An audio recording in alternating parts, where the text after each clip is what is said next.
আমরা পেয়েছি সাবেক বাংলাদেশের প্রধানমন্ত্রী শেখ হাসিনা। আপনাকে স্বাগত জানাই, আপনি আমাদেরকে সময় দিয়েছেন, এসেছেন আমাদের কাছে। আমাদের সাথে আরো থাকছেন ডক্টর মোহাম্মদ ইউনূস। ডক্টর মোহাম্মদ ইউনূস, আপনাকে আমাদের অনুষ্ঠানে স্বাগত জানাই। আপনি আমাদের সময় দিয়েছেন, সেজন্য আমাদের কৃতজ্ঞতা জানাই। অন্তর্বর্তী সরকারের প্রধান উপদেষ্টা ডক্টর মোহাম্মদ ইউনূস যুক্তরাষ্ট্রে বিল ক্লিনটনের উপস্থিতিতে একটা অনুষ্ঠানে বললেন যে আন্দোলন খুব পরিকল্পিতভাবে চালিয়ে নেওয়া হয়েছে, কিছুই হঠাৎ হয়নি। এই আন্দোলন কি শুরু থেকেই কোটার আড়ালে সরকার পতনের আন্দোলন ছিল? আপনার একটু মন্তব্য শুনতে চাই। আপনি আমাদের একটু বলবেন জুলাই অভ্যুত্থানের ফল। বাক স্বাধীনতা, ব্যক্তি স্বাধীনতা ছিল, কিন্তু আওয়ামী লীগ কখনো জনগণের ভোটে নির্বাচিত ছাড়া অন্য কোনো ভিন্ন পথে বা পিছনের দরজা দিয়ে ক্ষমতায় আসে নাই। কিন্তু বারবার আওয়ামী লীগের উপর আঘাত এনেছে তারাই, যারা ওই পিছনের দরজা দিয়েই ক্ষমতায় এসেছে এবং ক্ষমতায় এসে সবার আগে আওয়ামী লীগের উপরেই আঘাত এনেছে।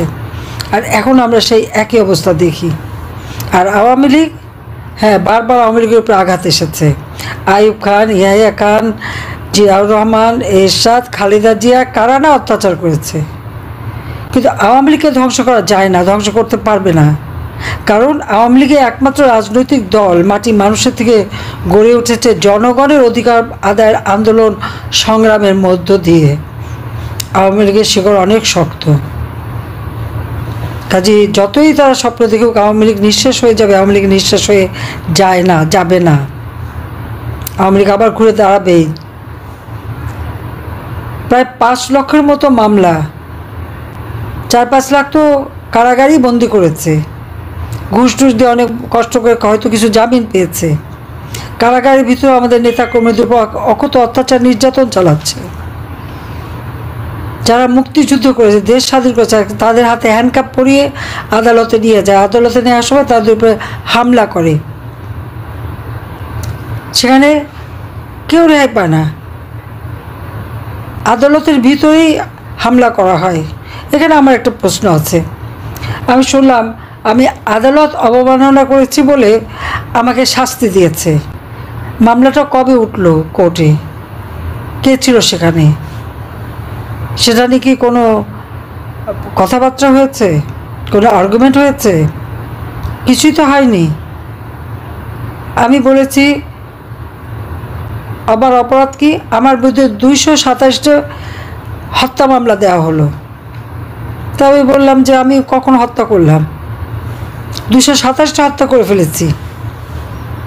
সেজন্য আমার বিরুদ্ধে হত্যা মামলা এবং সেই সাথে আমাদের অগণিত নেতাকর্মী। এমনও মামলা আছে যে মামলায় আমি 1 নম্বর আসামি আর বাকি 8000 লোক আসামি। একটা এলাকা ধরে আওয়ামী লীগের যত নেতাকর্মী জেলা উপজেলায় সবাইকে আসামি করে রেখে দিয়েছে। তা আমি বলেছিলাম যে 227টা মানুষকে খুন করেছি বলে যে মিথ্যা মামলা দিল, তো একটা খুন করলেও যে শাস্তি আর এত খুন করলেও তো সেই শাস্তি। তো 228 জন 27 জন মারার লাইসেন্সই তো দিয়ে দিল আমাকে। এটা নাকি আদালত অবমাননা। তখন আদালত কোথায় ছিল? আদালত কি আছে? আইসিটি করা হয়েছিল যুদ্ধ অপরাধীদের বিচারের জন্য। সেখানে অন্য বিচার হয় কিভাবে? আর যে আইন 1973 সালে পার্লামেন্টে পাশ হয়েছে, সেই আইন সংশোধন করছে কে? সংবিধান লঙ্ঘনকারী, অবৈধভাবে ক্ষমতা দখলকারী ইউনূস এবং তার লোকেরা। আর ওই আইসিটি আজকে কারা আছে? চেয়ারম্যানকে। সে যুদ্ধ অপরাধীদের বিচার যখন আমরা করেছি, তাদের ডিফেন্সে যারা ছিল তারাই আজকে এই আইসিটির চেয়ারম্যান, চিফ প্রসিকিউটর এবং তাদের আইনজীবী, তারাই সব। এবং তারা তো এই যুদ্ধ অপরাধীদের বিচার যে করেছে সেজন্য প্রতিশোধ নিচ্ছে আমার উপর।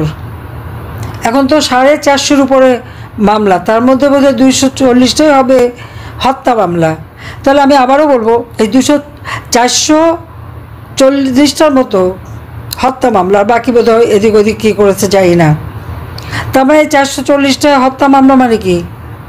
আমি তো এই হত্যা করি নাই, কিন্তু তারাই আমাকে দিয়ে এই হত্যার দায় আমার উপর চাপিয়ে তাহলে আবার শাস্তি দেয় কেন? আর এই সাজাটা কে দিল? তো অবৈধ ক্ষমতা দখলকারীর অবৈধ কোর্ট, যার কোনো লিগ্যাল রাইট নাই, বৈধতা নাই। আর যে দেশে হাতে অস্ত্র নিয়ে চিফ জাস্টিসের উপর আক্রমণ করে, তার বাড়ি আক্রমণ করে, তাকে দিয়ে জোর করে পদত্যাগ করায়, নির্বাচন কমিশন, পাবলিক সার্ভিস কমিশন, মানবাধিকার কমিশন, সবই তো শিক্ষক, বিশ্ববিদ্যালয়, কলেজ, স্কুলের শিক্ষক, প্রিন্সিপাল সকলের উপরেই এই লাঠিসোঁটা হাতে নিয়ে ছাত্র নামধারী আর তাদের সন্ত্রাসী জঙ্গিরা তারা আক্রমণ করে করে সবাইকে পদত্যাগ করানো এবং সবাইকে বিদায় দেওয়া। এটা কোন ধরনের কথা? এ তো প্রতি পদে পদে মানবাধিকার লঙ্ঘন করা। আজকে বাংলাদেশের যে সর্বনাশ হয়েছে, সেই বাংলাদেশের সর্বনাশের জন্য দায়ী কে? দায়ী হচ্ছে এই ডক্টর মোহাম্মদ ইউনূস এবং তার ক্ষমতার লোভ। তার এই ক্ষমতার লোভের জন্য একটা দেশ, যে দেশটা উন্নয়নশীল দেশের মর্যাদা পেয়েছিল, সেই দেশটাকে তারা ধ্বংস করেছে। কাজী এই বাংলাদেশের সর্বনাশের জন্য দায়ী ইউনূস। কাজী ইউনূসকেই আসামি করতে হবে। এবং ইউনূস নিজেই সে কথা বলেছেন। সে তো একটা অনুষ্ঠানে বক্তৃতায় বলেই ফেললো যে সর্বনাশের জন্য সে নিজেই দায়ী, সে নিজেই আসামি। সে পরিবেশ রক্ষা সবাই মিটিং করতে যে একথা নিজেই বলেছে যে সেই সর্বনাশের জন্য সেই দায়ী এবং সেই আসামি। তাহলে ঠিকই বলেছে। মানে একই অপরাধ সে প্রতিদিন করে যাচ্ছে। এই অপরাধের কোনো সীমা নাই। বাংলাদেশে গুণীজনের কোনো সম্মান নাই। শিশু, নারী, তাদের কোনো অধিকার নাই। প্রতিনিয়ত শিশু ধর্ষণ, নারী ধর্ষণ হচ্ছে, কিন্তু কোনো সংবাদ কেউ দিতে পারবে না। পত্রিকায় বা রেডিও, টেলিভিশন, কোথাও কোনো সংবাদ পরিবেশন করা যাবে না। সাংবাদিকদের উপর যে নির্যাতন হয়েছে, 38 জন কারাগারে বন্দী, 8 জনকে তারা হত্যা করেছে, আর প্রায় 3-4 হাজার সাংবাদিক আজকে চাকরি হারা, একটা ডিটেনশন কার্ড নাই, কোনো কাজ নাই।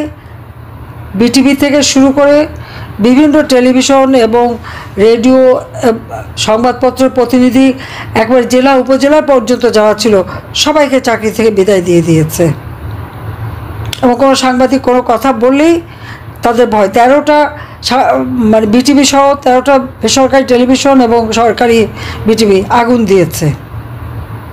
আগুন দিয়ে জ্বালিয়ে পোড়ানো, সব এটাই তাদের একটা চরিত্র। এর জন্য এই অপরাধ প্রতিদিন হচ্ছে। অস্ত্রধারীদের লেলিয়ে দিয়ে হত্যা, গুম, খুন, গ্রেপ্তার, মব জাস্টিস, যা মব সন্ত্রাসী। এই মব সন্ত্রাসী করেই মানুষকে মারা এবং তাদেরকে আবার পুলিশে ধরিয়ে দেয়। যে অত্যাচার ইউনূস করে যাচ্ছে, ক্ষমতা দখল করার সাথে সাথে এ পর্যন্ত যে ঘটনা সে ঘটিয়েছে বাংলাদেশে, পাকিস্তানি হানাদার বাহিনী 1971 সালে গণহত্যা করেছিল, বুদ্ধিজীবী হত্যা করেছিল। এই যুদ্ধ অপরাধী যাদের আমরা বিচার করেছি, তারা তখন যুবক ছিল, কেউ ছাত্র ছিল। এরাই তো এই হত্যাকাণ্ড, নারীদের ধরে ধরে পাকিস্তানি ওই সেনাবাহিনীর। অনেকে এই কথা বলে থাকেন প্রফেসর ইউনূস যে আপনি তো ইচ্ছা করলে এই পৃথিবীর যে কোনো দেশে সেটেল করতে পারতেন, পৃথিবীর যে কোনো দেশের হয়েই আপনার যে আইডিয়াগুলি সেগুলি আপনি ডিসেমিনেট করতে পারতেন, তারপরেও আপনি বাংলাদেশে থাকছেন, বাংলাদেশে থাকাটাকেই আপনি মানে আমি যদি বলি আপনার জন্য নির্ধারণ করছেন, সেটি কারণ আপনি চাইলেই সেটি সম্ভব, সেটি কি আপনার জন্য দিন দিন কঠিন হয়ে যাচ্ছে, বা আপনি এটি কেন করছেন? বা মানে অনেকে বলছেন যে আপনি আসলে, হ্যাঁ আপনার কাছে জানতে চাইছি যে আপনি তো আসলে দেশে থাকেন, বিদেশে থাকেন, মানে আপনার ভৌগোলিক অবস্থানটা তো আসলে আপনার আইডিয়াগুলির জন্য খুব বড় বাধা না, মানে আপনাকে বাংলাদেশেই কেন থাকতে হবে? এটা অনেকে প্রশ্ন করেন যে মানে আপনি বাংলাদেশে থাকাটাকে কেন প্রেফার করেন? তুমি কি বলছো আমি দেশ থেকে চলে যাই? না, আমি বলছি, আমি জানতে, বাংলাদেশের মানুষ তো এরকম ভাবে যে দেশ থেকে যে চলে যেতে পারে সে খুব চলে যায়। এমন কুসন্তান করলাম দেশের জন্য, এখন পরামর্শ যে আপনি দেশ ছেড়ে চলে যান, এই অবস্থা হলো আমার।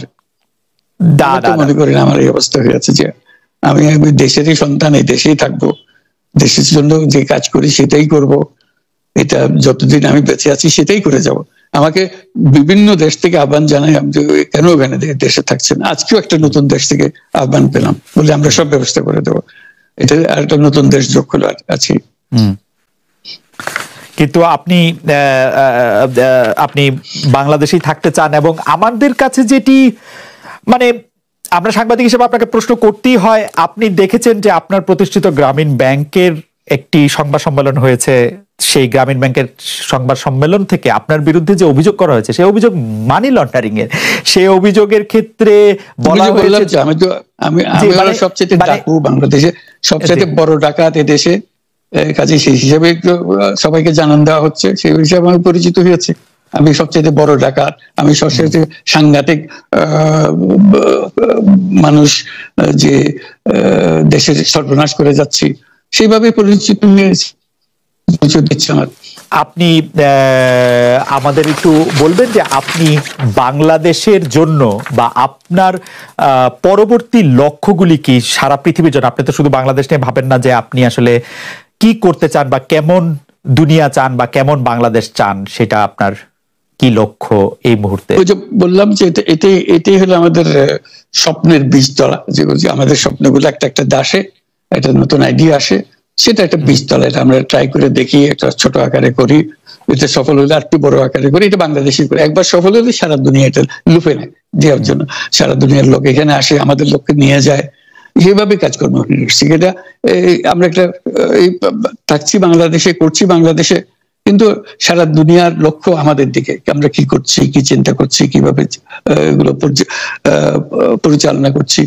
এবং তার মধ্যে ব্যাখ্যা হিসেবে যেটা আমরা বারবার বলছি, আমরা একটা নতুন পৃথিবী গড়তে চাই।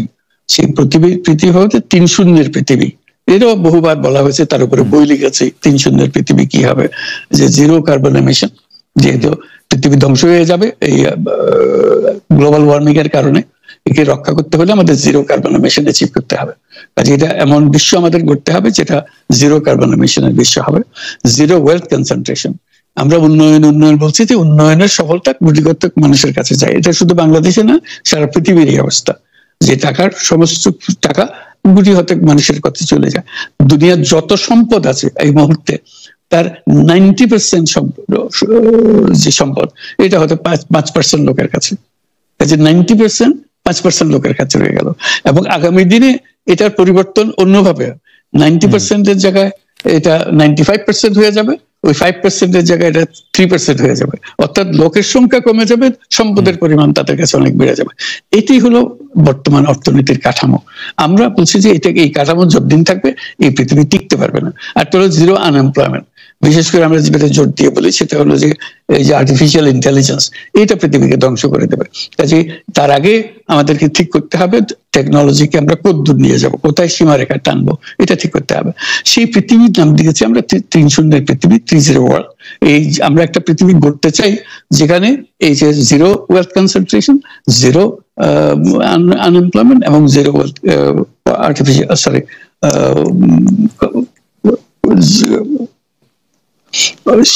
গ্লোবাল ওয়ার্মিং 0 হবে। এই 3টা 0-র মধ্যে আমরা থাকবো। তো সেটা বিভিন্ন দেশে এটা পর্যালোচনা বৈঠক হচ্ছে, বিভিন্ন বিশ্ববিদ্যালয়ে সেটা নিয়ে আলোচনা হচ্ছে, আমাদেরকে আমন্ত্রণ জানাচ্ছে, আমরা সেগুলো বিশ্বকে বোঝানোর চেষ্টা করছি। এটার বড় নিয়ামক হবে সোশ্যাল বিজনেস। এই সোশ্যাল বিজনেসের মাধ্যমে এগুলো করা যাবে। সোশ্যাল বিজনেস সঙ্গে আসছে, সোশ্যাল বিজনেস এবং কত জায়গা থেকে কত ভিন্ন ভাবে এগুলো প্রসার করা হবে, সেটা আমাদের দায়িত্ব হয়। আমরা এগুলো ব্যাখ্যা করি, আমাদেরকে বিভিন্ন বিশ্ববিদ্যালয়ের মারফতে হয়। 107টা বিশ্ববিদ্যালয়ের এখন সোশ্যাল বিজনেস সেন্টার আছে। এটার নাম হলো সাধারণত ইউনুস সোশ্যাল বিজনেস সেন্টার নামে পরিচিত হয়। নিত্য নতুন বিশ্ববিদ্যালয়ের সঙ্গে যুক্ত হচ্ছে। সর্বশেষ যেটা কিছুদিন আগে আমরা পত্রিকায় দিয়েছিলাম, যে finance university of Russia, finance university Moscow, তারা বলছে যে আমরা এখানে ইউনুস সোশ্যাল বিজনেস সেন্টার করব, এবং আপনাকে একটা দায়িত্ব দেব, একটা ইন্টারন্যাশনাল অ্যাডভাইজারি কমিটি আমাদেরকে বানিয়ে দেবেন, এবং আপনি সারাক্ষণ এটা তদারকি করবেন। সেটা এই সপ্তাহের মধ্যে আরেকটা বৈঠক হবে, তাদের সঙ্গে জুম মিটিং হবে, যে তারা অগ্রসর হচ্ছে। অর্থাৎ এটার গতি শুধু সীমাবদ্ধ কোনো বিশেষ ধরনের কাজে না। চায়না এটার একটা অগ্রগামী দেশ, যেটাতে সোশ্যাল বিজনেস নিয়ে তারা বহু পরিমাণ মনোযোগ দিচ্ছে। কাজে এইটা দুনিয়ার ডানে বাঁয়ে উত্তর দক্ষিণে সবার কাছে আছে, কাজে সেটাকে আমরাকে তুলে ধরছি। এটার আমাদের বড় বক্তব্যটা হলো যে বর্তমান যে কাঠামোর উপরে বিশ্ব পরিচালনা হচ্ছে, সেই কাঠামো, সেই বিশ্ব এটা আত্মঘাতী একটা বিশ্ব। এটা নিজেকে বিলুপ্ত করা ছাড়া এটার কোনো গতি নেই যে পদ্ধতি আমরা এগোচ্ছি। কাজে এই বিলুপ্ত হওয়ার আগে যদি আমরা নতুন কাঠামো করতে পারি, নতুন সভ্যতা গড়ে তোলা, এই নতুন সভ্যতা গড়ে তোলার জন্য এই সমস্ত আয়োজন হচ্ছে। সেই কারণেই এই পৃথিবীর এত ইন্টারেস্ট দেখছেন, যে আলোচনা দেখছেন, যে তারাও অনুভব করে যে এটার একটা রাস্তা বের করতে হবে। আমরা একটা রাস্তা বের করেছি, এটা তাদের কাছে সম্পূর্ণ মনে হচ্ছে নাকি আরো এডিশন দরকার হবে, কিন্তু তারা এটার মধ্যে জড়িত হতে চায়, তারা করছে। তার সঙ্গে আমরা 30 ক্লাব, আমরা বলছি যে এটা শুধু মুখে কথা বললে হবে না, এটা কার্যে পরিণত করতে হবে। পাঁচজন সদস্য নিয়ে এটা ইয়ুথদের মধ্যে প্রচার করার, যুবকদের মধ্যে প্রচার করার জন্য 12 বছর বয়স থেকে 35 বছর বয়স পর্যন্ত, এই বয়সের মধ্যে যে 5 জন মিলে একটা ক্লাব করবে, 30 ক্লাব। তাদের অঙ্গীকার হবে, আমি ব্যক্তিগতভাবে কার্বন এমিশন 0 করব, আমি ব্যক্তিগতভাবে ওয়েলথ কনসেন্ট্রেশনকে বন্ধ করব, আমি ব্যক্তিগতভাবে আনএমপ্লয়মেন্টকে বন্ধ করব। এটা ব্যক্তিগত, আমি এমন কিছু কাজ করব না যাতে এগুলো প্রসারিত হওয়ার সুযোগ পায়। কাজে 5 জনে প্রত্যেকে এটা যখন সফল করবে, তাদেরকে বলা হবে 30%। এই 5 জন যদি 30% হতে পারে এবং আরো ক্লাব যদি 30% সৃষ্টি করতে পারে, আমাদের বক্তব্য হলো তাহলে আমরা 30 বিশ্ব গড়তে পারবো। কারণ পুরো জিনিসটা সৃষ্টি করছি আমরা নিজেরাই ব্যক্তিগতভাবে।